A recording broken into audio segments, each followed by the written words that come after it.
हनुमान जी महाराज अशोक के वृक्ष के ऊपर बैठल बनी।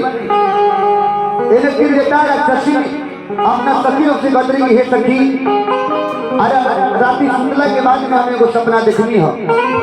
जब ना सपना में एगो बंदर यही बड़े, अरे वो बंदर ही देश के नाम में भी देखते होंगे। सपना के बाद फिर कहता है अपना सखी लोग से गदरी की हे सखी कैसे, अरे किसी तरह में मचल बड़ा खलबली तलंका जरा दिहले बजरंग बली। अरे घमंडी रावण के बिगाड़ देले जाता तो कइले बा कमाल, कइले बा कमाल तू भक्ति बारा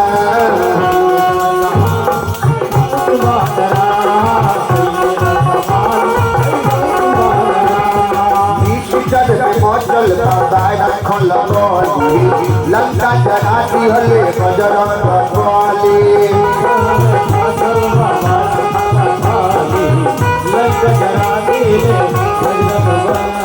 घमंडी रावण के बिगाड़ देले जाता कइले बा कमाल,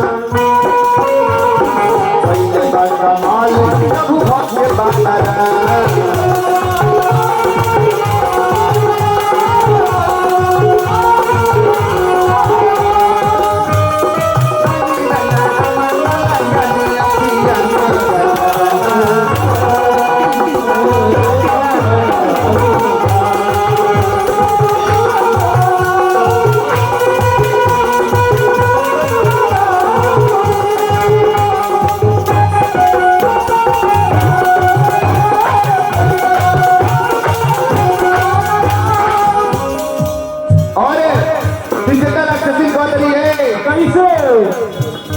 अरे जोरे गई सोना लंका हो, काजल का प्रभु जी के दंगा हो।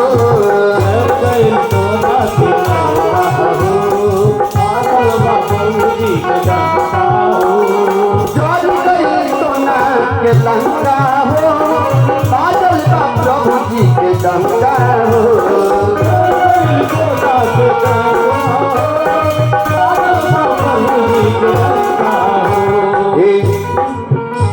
अरे फीका पड़ल तीर लोग के पलए माई, नाच भइल सीकर के छलए माई।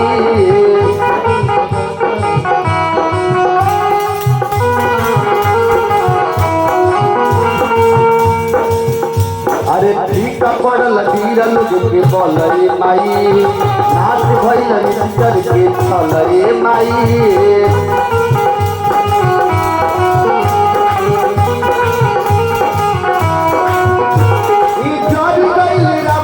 जीवन जाता कइले बा कमाल, कइले बा कमाल प्रभु भक्त बारा।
अरे काटे काटे भगवान राम भी आई बनी। अरे रावण की गधा पर बैठा के सिर मुर्गा के तब सीता के तरफ भेज दे। ए कॉल रखी जे नियरे रहेला उ कबो आंखी से दूर हो जाला, जे नियरे रहेला उ कबो आंखी से दूर हो जाला। हई माथा के पगड़ी कबो चरण के धूल हो जाला। अरे दुनिया में के ना चाहेला के जिए के, लेकिन समय एक दिन ऐसा ना बोला कि जहरो खोजे पर मजबूर हो जाला। कॉल बाकी केहू के बोला रहल बड़का बात ना होला, ओकरा के सजा रहल बड़का बात होला। कोनो जगह हाथ रहल बड़का बात ना होला, ओकरा का पूरा कर रहल सबसे बड़का बात होला। तो जनकर्ता महोदय जी से कहन कि हमनियों के ऊपर ध्यान रहो। कल बाकी जमुना गछिया में पानी पटौलो तो अपना हाथे कटवल महापाप हो। आ दुख के दरिया में जौन इंसान अगर डूबल तो होके उ मनई के कटवल महापाप हो। अरे समय होके तो धर्म के नाम पर खर्चा करी, भगवान के नाम पर खर्चा करी।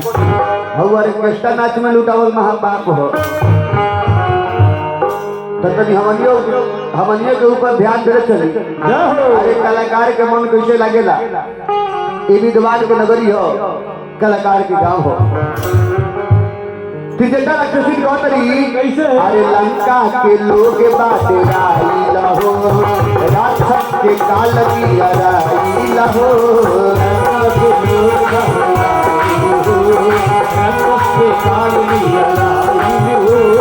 लंका के लोग बाटे राही लहो, अरे राक्षस के काल की राही लहो।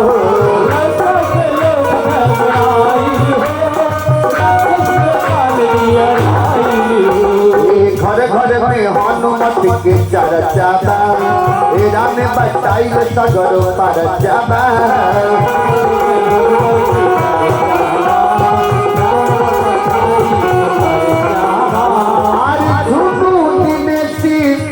प्रभु के आसरा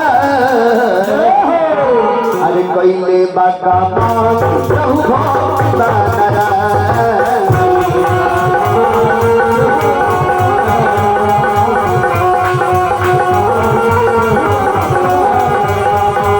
कैले बाका माल प्रभु बानरा।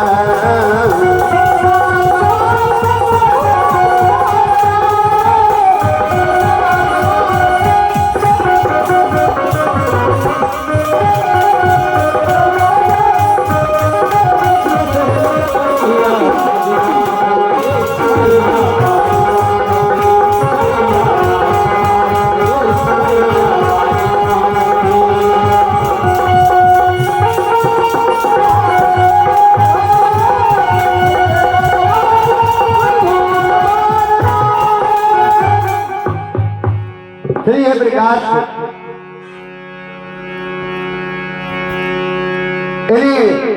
हनुमान जी महाराज अशोक के वृक्ष के ऊपर बैठल बनी राम राम कहानी सुनावो तभी के राम कहानी